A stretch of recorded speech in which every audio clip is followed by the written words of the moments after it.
всего есть своя цена. Меряют часы, минуты, наши улицы и дома. Голубиный сон, опутанный, не стараются обмануть. Молчать, трудно не утонуть. Без просветности, ожидания.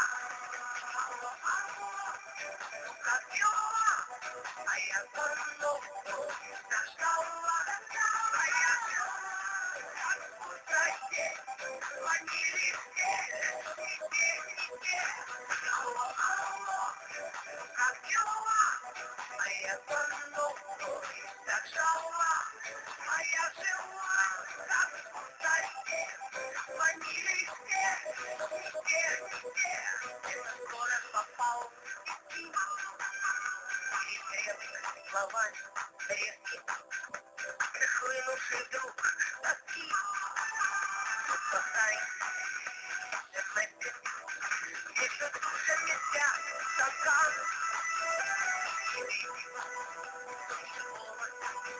Я дожду своего звонка.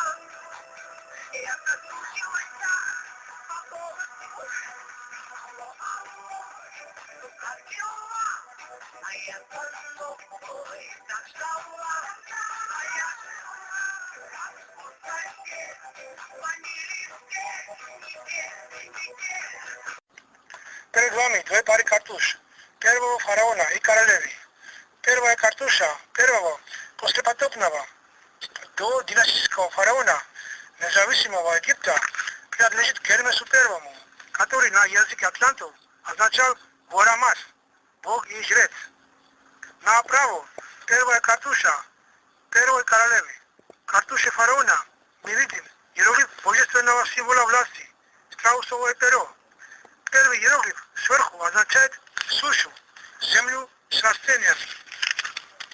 Под сушей находится иероглиф воды, а под иероглифом воды мы видим иероглиф трона. Все четверо вместе нам сообщают, что фараон Гермес I властелин и владелец сушами, морями и троном в независимом Египте. Внизу мы видим иероглиф верховного бога и жреца, который имеет голову сокола с солнечным диском. Здесь зашифрован величественный верховный бог и жрец. Рядом мы видим иероглиф огромного количества плодов плодоносной пальмы. Налево изображено иероглиф скатерти, на котором делались подношения богам. Нижняя линия имеет двойной смысл. Она обозначает и горизонт, и первого послепотопного независимого фараона Гермес I. Более точно, Горамас I. Здесь у нас получается величественный верховный бог и жрец, сотворитель величественного дара Горамас I. В даре подразумевается его творение в честь богам и для огромного количества душ усопших во время апокалипса. В картуше королевы мы видим солнечный диск и иероглиф шакала, который назывался на языке атлантов Гиена. Рядом шакала находится иероглиф королевы.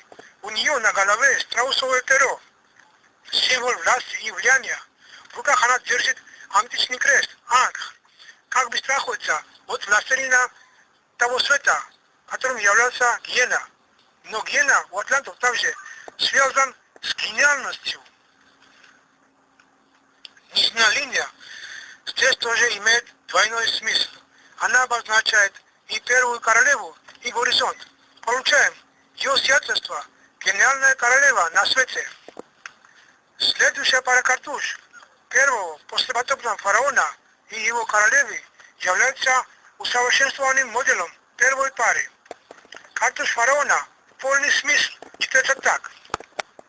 Его сиятельство, фараон Египта, властелин и владелец сушами, морями и троном, величественный, верховный бог и жрец, сотворитель величественного дара для огромного количества душ усопших, Горамас I. Картуш королевы читается так. Ее сиятельство, королева Египта, гениальная и величественная величественная королева, колоссальная светила на свете. Картуши королевы, мы видим иероглиф колодца и ласо. Добавок ласо с иероглифом воды образует земной рельеф, на котором сияет солнце. Когда атланты начали заселять славянские земли, они начали на равнинах делать водяные коллоиды. Это система использования грунтовых вод для питья. Древняя система водяных коллоидов, где вода очищался от тяжелых частиц, в славянских языках закрепился как колодец.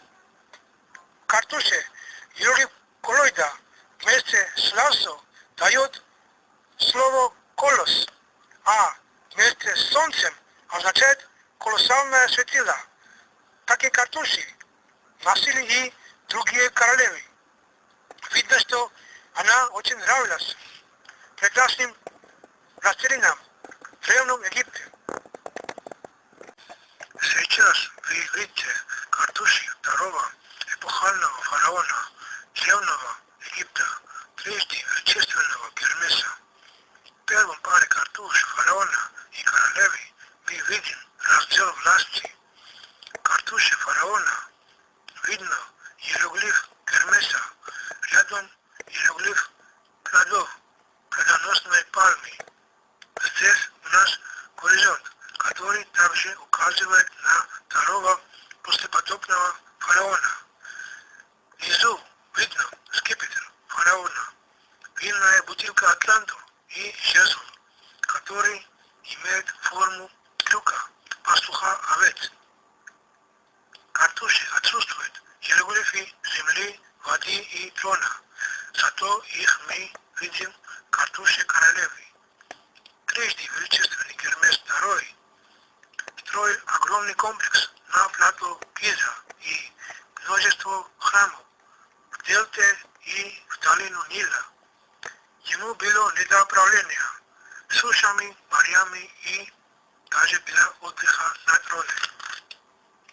Картуш фараона читается так: его сиятельство, фараон Египта, величественный верховный бог и жрец, сотворитель величественного дара для огромного количества душ усопших, Гермес II, владелец скипетра. Когда перед картушей до династических фараонов мы видим иероглифы мака и пчели, это означает, что фараон властелин Нижнего и Верхнего Египта. Пчела обозначает Эфиопию и Южную Нубию. Мак означает остальную долину Нила. Мак – знак Нижнего Египта. Половина страны. Мак на полукруге. Пчела – знак Верхнего Египта. Половина страны. Пчела на полукруге. Следующая пара картуш нам показывает, что прежде величественный Гермес совершил свой величественное творение и переоформил на себя весь царство от Эфиопии до дельты Нила. Видно, что из картуши королевы исчезли иероглифы суши, морей и трона, которые появились в картуше фараона Гермес II. Перед вами взорванный мегальический памятник величественного Гермеса Трисмегиста. Вы также видите знаменитых исследователей забытого и запрещенного прошлого Андрея Жуков и Андрея Скляро. Европейские красавцы тоже любят тусоваться возле величественного предка. На главном левом руке величественного Гермеса изображено картуша, который чудом уцелел в течение 9400 лет. Этот величественный памятник отцу был создан Гермесом III из полимерного бетона. Лицо явно было специально порождено оккупантами города Слонов, когда они захватили Египет. Остальной поверхность тела, которого не повредили, выглядит как будто недавно сделанный, а не 12400 лет назад. В картуше на главном левом руке Гермеса Тrisмегиста зашифрована огромная тайна забитого и запрещенного прошлого. Явно видно, что трижды величественный Гермес был его прозвище, и оно записано в конце за пределами картуши. Здесь мы видим иероглиф Гермес и величественный символ власти, дарованный Богом фараону Хека, который имеет вид крюка, божественного символа власти, пастуха, овец, которым являлся фараон Египта. Три величественный и божественный символ власти явно указывает на особые заслуги этого фараона, который стал трижды величественным. Конечно, три Хека прямо указывает на трех величественных творений этого фараона. Вы, конечно, уже догадались, что они указывают на три величественные пирамиды на плато Гиза. Картуша читается так. Его святоство, фараон Египта, властелин и владелец сушами, морями и троном, величественный бог и жрец, сотворитель величественного дара для огромного количества душ усопших, Гуарамас II, трижды величественный Гуарамас. Надо помнить, что Гермесы были атлантами, египетские аборигены и есть огромные атланты по-разному понимали слово Гуарамас. Гуарам обозначал жрец, Ас на языке атлантов означал бог. Таким образом, Гуарамас для атлантов означал бог и жрец. Для аборигенов Гуарамас означал живое воплощение гора, рожденный бог гор. Гор плюс Мес. Мес означает рождение. Амбициозные фараоны часто нарекали своих первенцев мужского пола имёй Мессис, который означал рожденный бог. Когда он становился фараоном, перед ими добавлялся имя бога солнца Ра, и получался имя Рамесис, знак властелина Верхнего и Нижнего Египта стал знаком масонов, властелин, которые рождались, росли и жили всю свою жизнь в мёде. Получается, что Моисей, еврейский вариант принца, первенца свергнутого фараона, потомок, рожденный бог, который не смог стать фараоном, не смог стать богом Ра. Перед вами картуши двух последних послепотопных фараонов независимого Египта. Королевы этих фараонов имели почти такие же картуши, как королевы Гермеса I и Гермеса II, Трисмегиста. В картушах 3-го и 4-го Гермеса не записано последовательность.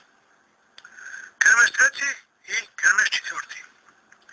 В этих картушах мы видим, что оба фараона достигли статуса величественного бога и верховного жреца, Гуарамас, то есть Гермес. Явно видно, что картуш Гермеса III имеет дополнительный скатерть. В скатерти зашифровано имя этого фараона.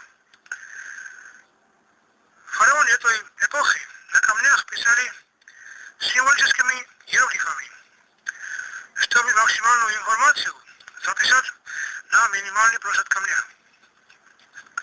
Один скатерть рядом с иероглифом плодоносной пальмы дает информацию о подношении богам, о множестве подношений и о строительстве храмов. Знание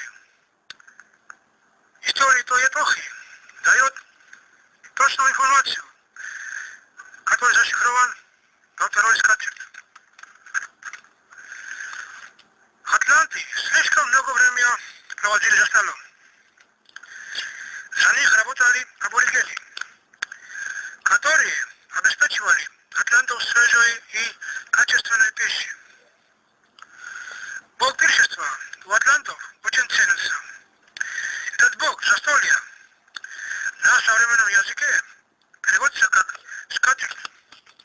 На языке атлантов, то есть в оригинале, его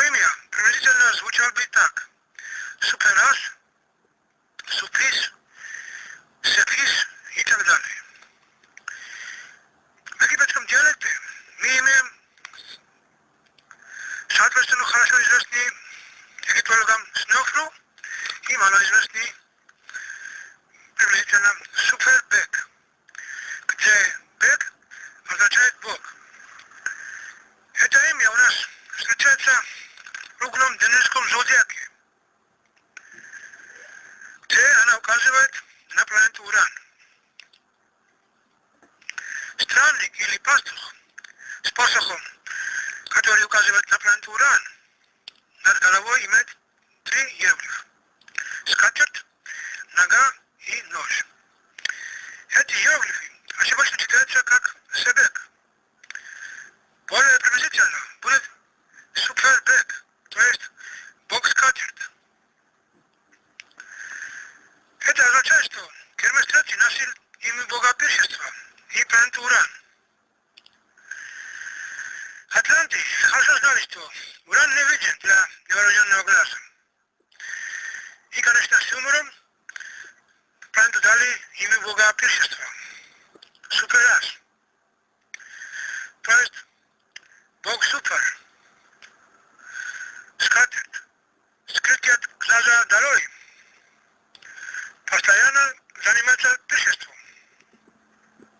Конечно, в определенном варианте скрывается от глаз за столом и днем, и ночью. Атланты были первая раса, у которых развился чувство юмора на Земле. В картуше принца Гермес III не видно иероглиф величественного бога и верховного жреца Уарамас. Эти две иероглифы можно понимать как обрученный первенец, восходящее солнце или будущий фараон, то есть живое воплощение бога Ра. Владелец этой картошки, Гермес III, находился на стадии обучения правления своего будущего царства, от Эфиопии до дельты Нила, чтобы набраться опытом и получить статус верховного бога и величественного бога и верховного жреца Уарамас. На величественном, но взорванном 70-тонном скульптуре Гермеса Трисмегиста в Мемфисе картуша принца Гермес III сохранился в 3 местах. На ремне с близкого расстояния можно видеть 2 картуши, а на правом руке одну. Фальсификаторы истории, египтологи говорят, что он является фараоном Рамзесом II.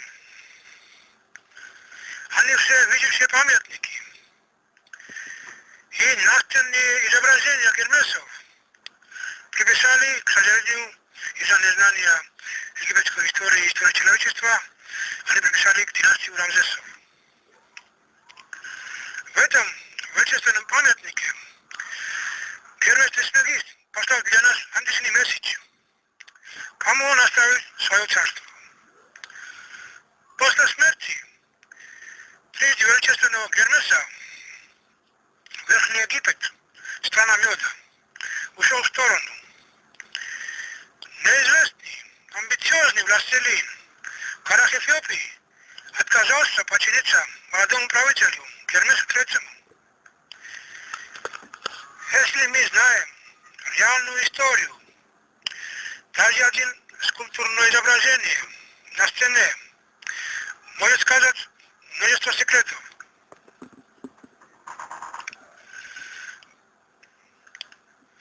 Скульптурное изображение на стене в Абу-Симбел доказывает, что оскорбленный фараон Гермес III объявил войну амбициозному сепаратисту, который претерпел сокрушительное поражение.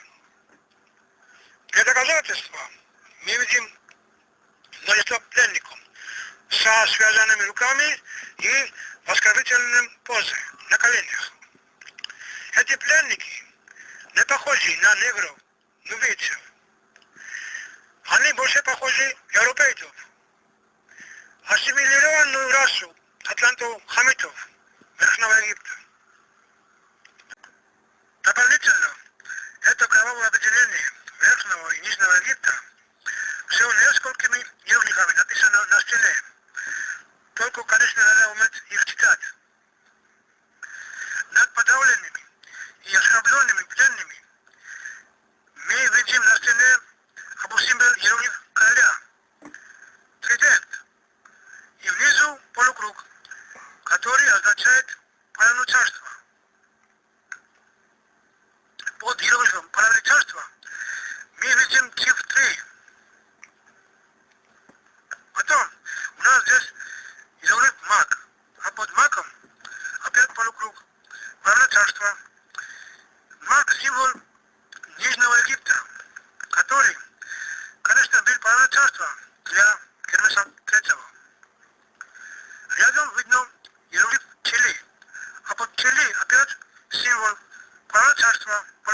Червона здесь означает Эфиопию и южную часть современного Судана.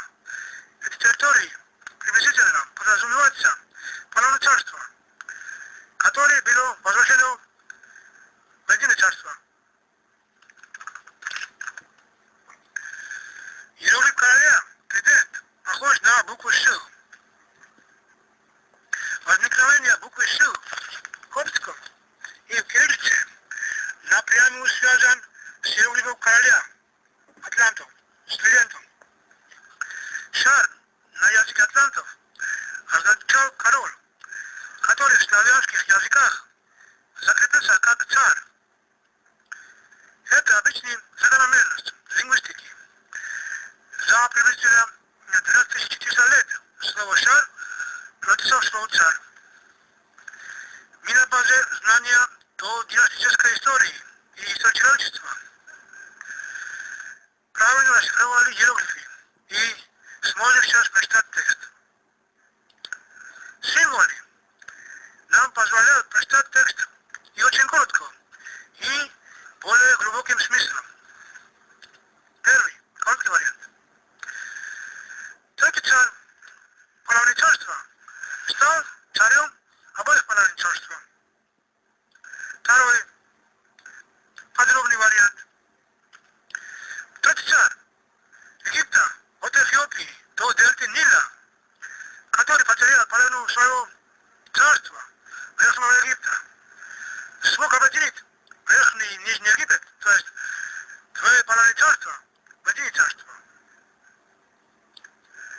То, что страна меда и страна мака находятся под правлением одной королевской семьи, подтверждают расселение Объединенного Египта со своими катушами. На более понятном языке они поставили свои штампы в знак подтверждения этой информации. Читаем, что написано в античных штампах, то есть катушах. Катуш королевы. Ее святейство, гениальная королева Египта, колоссальная светила на свете. Тут у нас гус. Гус означает первого властелина допотопного Египта в эпохе Скорпиона.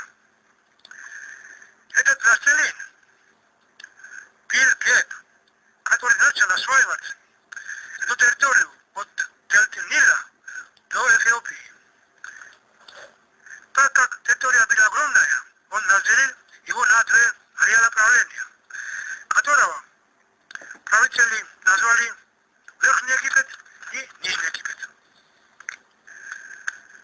Они начали обрабатывать также огромные залежи известняка.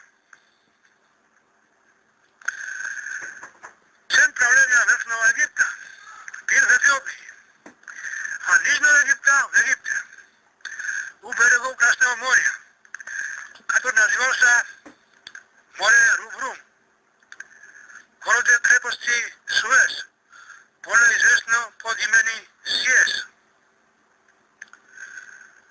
Допотопный город-крепость, первая столица Египта, Суэц. Как вы видите на карте, находился на стыке современного Суэцкого канала с Красным морем. Первый властелин Верхнего и Нижнего Египта стал великим богом допотопного Египта, на котором старались равняться и послепотопные фараоны. Геб недруго разгласил Кусей. Он заселил эту территорию фермерами из Балдека, а местные аборигены, хамити, помогали им как подсобные рабочие на фермах и обрабатывали землю. Читаем катушку фараона. Живое воплощение величественного бога Геба, его сиятельство, фараон Египта, властелин и владелец сушами, морями и троном, величественный бог и верховный жрец, сотворитель множества божественных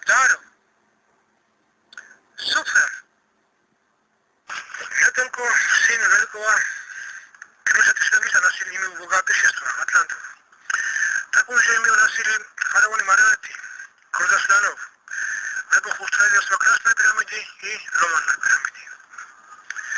Красная пирамида была приурочена первому эпохальному восходу звезды Сириус в 1182 году до нашей эры. А ломаная пирамида была приурочена второму эпохальному восходу звезды Сириус в 8699 году до нашей эры. Согласно наиболее надежному источнику, историку Малифону, как минимум 3 династические фараоны носили имя богатырства атлантов. На египетском, то есть коптском диалекте, оно звучало бы так: Супхис. Конечно, его имя уносили также многие неизвестные фараоны, марионетки Древнего Египта. Сейчас это имя более известно среди нас как Снефру. Перейдем к последнему послепотопному фараону независимого Египта, Кермесу IV. Живая картуша нам изучает, что Кермес IV считался полноправным принцем, будущим правителем, с ушами и морями. В иероглифе в середине столбики солнца подтверждают, что он был обрученным принцем, который учился управлять Объединенным Королевством, за которого сражался его отец, от дельты Нила до Эфиопии. В нижних иероглифах записано его имя. Это иероглиф Мак. И видим, что он уже начал делать божественные дела. Иероглиф скатерти и плодоносной пальмы подтверждают, что владелец Святой Картуши принимал участие в строительстве храмов и делал подношения богам для многочисленных душ усопших. Картуша направо нам показывает, что Мак получил статус величественного бога и верховного жреца и поднялся на трон. Но случился беда. У него на троне появился конкурент. Так как верховный бог Амон не мог быть монументом города слонов, этого владельца трона можно назвать как ставленника Амона, который служил и метрополию города слонов, и Египту. Его удвоенная шапка почти точно объясняет его удвоенную миссию. Вы, наверное, заметили, что в картуше могутного фараона Мака отсутствует божественный символ власти фараона, страусовое перо. Вместе с ним и исчезли иероглифы суши и моря. Это доказывает, что марионет фараон не имеет права управлять сушами и морями. Эти полномочия забрал властелин из города слонов, властелин Атлант из города слонов, который начал управлять миром из Дели. Нижние картуши доказывают, что властелин Атлант из города слонов оставил Атланту Маку право делать подношения богам и строить храмы в честь богам и память огромного количества душ усопших. Картуша монархичной власти рядом прямо указывает на разделе власти после Мака в Египте, колониальном Египте. Раздел трона подтверждается с появлением двух одинаковых символов власти. То есть страусовое перо прямо указывает на разделе власти. Такие явные доказательства фальсификаторы истории, египтологи просто не хотят заметить. Они опровергают. Человек должен быть совсем глупым, чтобы не заметить такие явные артефакты до классической эпохи Египта.